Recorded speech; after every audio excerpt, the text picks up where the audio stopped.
कोलकाता में आईपैक दफ्तर पर ईडी के छापे के मामले ने अब पूरे देश में चर्चा हो गई और चर्चा सिर्फ चर्चा में ही नहीं रही है, मामला सुप्रीम कोर्ट तक पहुंच गया है। आज भी उसकी सुनवाई चल रही है। हमारे साथ सुप्रीम कोर्ट के सीनियर एडवोकेट विशाल सिंह जी हैं और साथ में सुमित कुमार झा जी हैं। हम दोनों से समझना चाहेंगे कि आखिर कोर्ट में क्या हुआ, किस तरह की दलीलें रखी ईडी की तरफ से, किस तरीके की दलीलें रखी गई ममता बनर्जी की तरफ से, और ये मामले को किस तरह देखते हैं।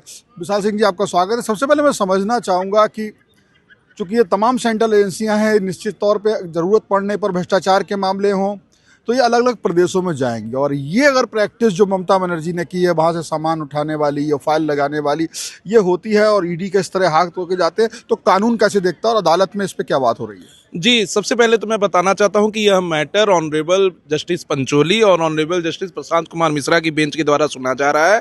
इसमें सरकार की तरफ से और ईडी की तरफ से अपीयर हो रहे हैं एडिशनल सॉलिसिटर जनरल राजू साहब, जो अपीयर हुए थे उमर खालिद वाले केस में सरकार की तरफ से, और अपोजिट की तरफ से जो है कपिल सिब्बल साहब अपीयर हो रहे हैं। अभी जो दलीलें अभी तक हुई हैं 1 बजे तक, वो यह हुई हैं कि ईडी का कहना है, उनके वकील का कहना है कि ममता बनर्जी ने एक अबेटर के तौर पर काम किया है और अपने प्रदेश के जो कॉप्स है, सुपर कॉप्स है, उनको अपना नौकर बना के रख दिया है वहां पर। और किसी प्राइवेट संस्थान को बचाने के लिए अगर एक राज्य की मुख्यमंत्री ऐसा करेगी तो और भी राज्यों में इसके दुष्प्रभाव देखने को मिल सकते हैं। ये ईडी की तरफ से कहा गया। ईडी कपिल सिब्बल जी ने क्या कहा है? कपिल सिब्बल साहब ने कहा कि 2 साल पहले आईपैक के ऊपर आपने केस फाइल कर दिया था, 2 साल से आपने रेड नहीं मारा, जब चुनाव आई तब ना आपने रेड मारा, ये उनका दलील था। लेकिन इस पर कोर्ट कन्विंस होती नहीं दिख रही है। कोर्ट का कहना है कि सभी जितने भी बॉडी है, ईडी हो गया, सीबीआई हो गया या कैग हो गया, ये कॉन्स्टिट्यूशनल बॉडी है और कॉन्स्टिट्यूशन के तहत मान्यता मिली है इन्हें। अगर इनके काम में कोई ऐसे प्राइवेट चीजों में इंटरफेरेंस करेगा और एक राज्य की मुख्यमंत्री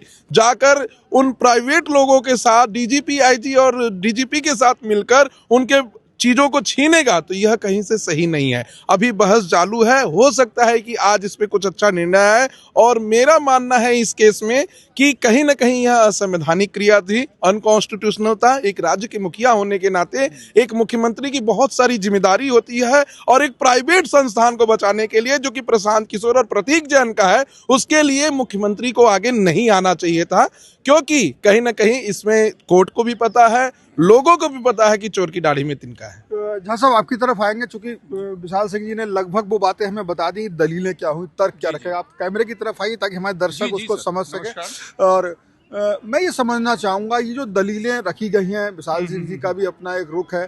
आपको कोर्ट में जब आप लोग चूंकि वहाँ खड़े होते हैं ना, तो कई वहाँ पे जो तौर तरीका होता है बोलने का, जजेस का चेहरा होता है, वो सारी चीज आप लोग देखते हो, तो वहां से आपको क्या लगता है कि ये अभी लंच तक किसका पलड़ा भारी दिख रहा है? वही मैं बता रहा हूँ। देखिए, ऐसा है ना कि जो बेंच को प्रिसाइड कर रहे हैं जस्टिस प्रशांत मिश्रा, और उनके साथ जो है जो दूसरे जज है जस्टिस विपुल मनुभाई पंचोली है, वो हेड कर रहे हैं। ईडी की तरफ से अपीयर होने एसबी राजू सर, और साथ में तुषार मेहता भी हैं जो सॉलिसिटर जनरल। उनकी जो वही है कि वो उसमें इस ईडी का जो इस मतलब पिटीशन में वो आया आर्टिकल 32 के अंदर डायरेक्ट वो सुप्रीम कोर्ट आए। उनका ये कहना है कि उनका जो फंक्शन है, ईडी का जो हवाला कारोबार वहाँ हो रहा था, आईपैक की छापा पड़े, उसमें Mamata Banerjee as a state के हेड होने के नाते वहाँ आ रही है, डायरेक्ट इंक्रोच करें, काम नहीं करने दे रही हैं। और कपिल सिब्बल साहब ममता बनर्जी को यहाँ पे, तो आपको क्या लगता है कि इसमें अभी कोर्ट का जो रुख है, का जो कोर्ट का रुख है, वो चूंकि लंच 1:01 पे लंच, अभी वो लंच नहीं मान सकते, अभी नहीं मान सकते, क्योंकि अभी बहुत सारे, हाँ बिल्कुल, अभी चूंकि बेंच फिर से असेंबल होगी लंच के बाद, तो फिर उस पर क्या होता है। अभी तक का रुख से जो क्योंकि कोई बहुत सारे क्वेरीज प्रशांत मिश्रा सर के हैं जो प्रिसाइड कर रहे हैं बेंच को कपिल सिब्बल से, कि आपके एज कॉन्स्टिट्यूशनल हेड होने के नाते जो ममता बनर्जी वहाँ हेड हैं, वो क्यों ऐसा ऑब्स्ट्रक्ट कर रहे हैं, उनका पॉलिटिकल वो है। तो कपिल सिब्बल सर का सिर्फ एक ही कहना है कि जी ये पॉलिटिकल मोटिवेटेड है। तो भाई पॉलिटिक्स अपने जगह है, लेकिन लॉ इन्फोर्समेंट एजेंसी को तो काम करने दीजिए। मतलब कोर्ट अभी कानूनी आधार ना बता करके उसे पॉलिटिकल एजेंडा बना। एग्जैक्टली, आपके सब सही, मेरा जवाब आपने अपने ही दिया है कि उसको कानूनी ना हो करके पॉलिटिकल एजेंडा की तरफ, उनकी तरफ से मोल्ड किया जा रहा है चीजों को कपिल सिब्बल का। और कोर्ट का बहुत कड़ा रुख है। ममता बनर्जी के जो काउंसिल है मिस्टर कपिल सिब्बल सर, उनसे बहुत कड़े लहजे में सवाल पूछा जा रहा है, और कुछ क्वेश्चन पे जो प्रेस कर रहे हैं उस पर एसबी राजू सर जो ईडी के काउंसिल हैं, और साथ में तुषार मेहता साहब भी हैं, वो बहुत एक प्रॉपर रिप्लाई दे रहे हैं। और देखते हैं लंच के बाद। अभी तक जो है ममता बनर्जी की स्थिति, कोर्ट में चलता है कानून, कोर्ट में चलता है जो लिखा है वो, या फिर जज को वो समझ में आया उसके पीछे कोई लॉजिक है। क्या आपको लगता है पॉलिटिकल एजेंडे का लॉजिक जो कपिल सिब्बल रख रहे हैं वो काम करता दिख रहा है एज ए सीनियर एडवोकेट। नहीं, मुझे नहीं लगता है। और इसमें अभिषेक मनु सिंह भी, लंदन सीनियर एडवोकेट भी वेस्ट बंगाल की तरफ से अपीयर हो रहे हैं। उनका किसी जो कॉन्स्टिट्यूशनल मैटर है उस पर उन्होंने प्रश्न चिन्ह नहीं उठाया। उन्होंने प्रश्न चिन्ह उठाया कि ईडी का ये जो एप्लीकेशन सुप्रीम कोर्ट में लगा है ये मेंटेनेबल नहीं है। तो कहीं ना कहीं जब एडवोकेट इस पॉइंट पे लड़ रहे हैं कि ये एप्लीकेशन मेंटेनेबल है कि इसको फिर समझाइए जी। जो मैं एक आम आदमी समझ पाए। जी देखिए, इसमें अभिषेक मनु सिंघवी साहब, doctor Abhishek Manu Singhvi senior advocate appear हो रहे हैं।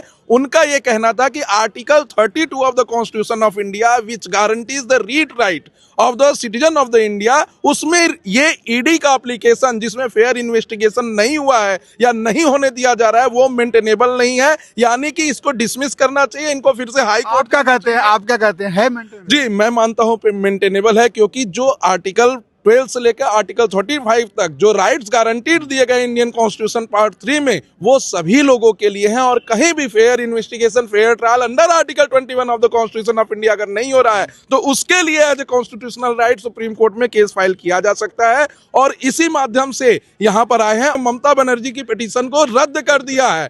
और कलकत्ता हाई कोर्ट बहुत ही तल्ख थी इस मामले में कि अगर आप सेंट्रल एजेंसीज को काम नहीं करने देंगे किसी प्राइवेट चीज के इन्वेस्टिगेशन के लिए, तो कैसे सरकार चलेगी, कैसे राज्य तो चलेगा। मेरा मानना है कि जो कलकत्ता हाई कोर्ट की टिप्पणी है वो कहीं ना कहीं सुप्रीम कोर्ट के लिए और जिस तरीके से की गई है वो भी एक मायने रखती है। और दूसरी झा साहब, वहां पे कोर्ट ने कलकत्ता हाई कोर्ट के अंदर जो कुछ हुआ है, जो कुछ रुकावटें डाली गई सुनवाई की तरह, उस पर आप लोगों का 10-10 सेकंड का लूंगा और उसके बाद मैं वीडियो। हाईकोर्ट में जो चल रहा है, जिस तरीके से अभी उनकी पिटीशन को खारिज किया ममता बनर्जी के, इतनी समर्थक और इतने ज्यादा वकील और इतनी ज्यादा हो हंगामा हुआ, वहाँ की प्रोसीडिंग प्रॉपर हो नहीं पाई जजेस की। फिर कल जो है अपियर, उसमें मेनका गुरुस्वामी अपियर होती रही थी और इस पर भी टिप्पणी की है। बिल्कुल टिप्पणी की कि कम से कम शांति तो बनाए रखी। कोई भी कोर्ट के अंदर बहुत हो हल्ला होगा तो चीजें नहीं हो पाएंगी। तो वहाँ के जो जज हैं, ऑनरेबल जस्टिस महिला जज थी, तो वो उन्होंने डिसमिस कर दिया ममता बनर्जी पिटीशन को। अब आईडी जो है 32 में पहले आ चुकी है। कोर्ट में इस तरह का हस्तक्षेप को सुप्रीम कोर्ट कैसे देखता है? देखिए, ये हस्तक्षेप पिछले एक महीने से देखा जा रहा है। तमिलनाडु के एक जज ने जब दिया कि दीपम को जलाना चाहिए, तो ये विपक्ष के लोग पार्लियामेंट में उस जज के खिलाफ इंपीचमेंट लाते हैं, जबकि इन्हें पता है कि कॉन्स्टिट्यूशनली ये हो ही नहीं सकता। एक रीजन ऑर्डर आप डबल बेंच में चैलेंज कीजिए, सुप्रीम कोर्ट में चैलेंज कीजिए, अपील करिए, रिव्यू करिए, क्यूरेटिव पिटीशन लगाइए। उस जज के खिलाफ जिन्होंने कोई आदेश दे दिया उसके खिलाफ आप इंपीचमेंट ला रहे हैं कि ये आदेश कैसे दे दिए। दूसरी बार ऐसा हुआ कलकत्ता में कि उनके कार्यकर्ता इतनी ज्यादा संख्या में उस कोर्ट में घुस गए थे कि कोर्ट ने कहा कि हम आपकी बात सुन ही नहीं पा रहे, डायस तक हमारी बात नहीं आ रही है, इसलिए हम इस तारीख को एडजर्न करते हैं। और उसको पहले डेट में एडजर्न किया गया क्योंकि इतनी भीड़ हो गई थी, इतना हल्ला हो रहा था कि जज साहब को ही नहीं सुनने दिया जा रहा था। तो अब जब इनका पिटीशन डिसमिस हो यहाँ तो पूरी सुरक्षा है जी, यहाँ तो कुछ नहीं हो सकता। यहाँ जो आएंगे उनके ऊपर यूएपीए की धारा लगाकर जेल भी डाल सकती है, क्योंकि कोर्ट का प्रोसीडिंग रोकना, इंटरफेरेंस करना इज आल्सो क्राइम। तो बिल्कुल जो कुछ मैं उसको दोहराऊंगा नहीं। आपने दोनों वकील साहिबान से उसको समझा कि किस तरीके से कोर्ट में हरकतें हुई, किस तरीके से कोर्ट में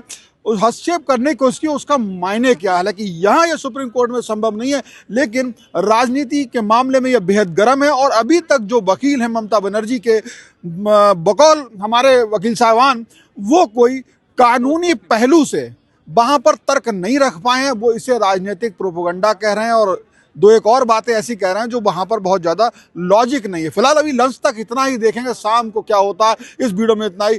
आपका कमेंट क्या है आप कमेंट बॉक्स में बता सकते हैं। कैमरा पर्सन आशीष ठाकुर के साथ Shivendra Gaur, One India, Supreme Court, Delhi. Subscribe to One India and never miss an update. Download the One India app now.